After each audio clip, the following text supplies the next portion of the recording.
ကလေးတို့ရေတီတီချောနဲ့တူတူကြပြလေးတွေလိုက်ရကြည့်ရအောင်ကြပြလေးရဲ့နာမည်ကယုံကလေးကနေရွက်ထောင်နဲ့ကဲရွတ်ကြည့်ကြရအောင်နော်ယုံကလေးကနေရွက်ထောင်ပညာရှိရောင်ရောင်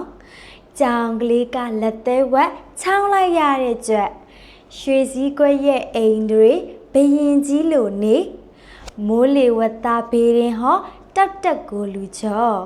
ပြောတိုင်းယုံနဲ့ပုတ်တင်ညိုခေါင်းညိတ်လာတကူရွှေကြီးညိုတာပါလှဧည့်သည်လာပါစားကြပြလေးကိုဒီလိုမျိုးရွတ်လို့ရတယ်လို့ဒီလိုတချင်းလေးနဲ့လည်းရွတ်လို့ရပါသေးတယ်ကဲလိုက်ဆိုကြည့်ကြရအောင်နော်ယုံကလေးကနေရွက်ထောင်ပညာရှိရောင်ရောင်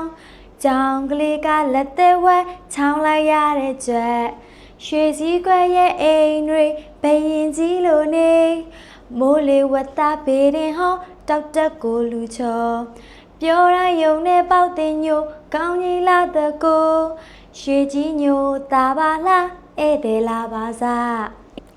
ကလေးတို့ရေကြပြလေးကိုဒီလိုနှမျိုးလဲရွတ်လို့ရတယ်နော်နောက်တစ်ခါမှလည်းတီတီချောနဲ့တူတူတခြားကြပြလေးတွေရွတ်ကြည့်ကြမယ်နော်အားလုံးပဲတတာ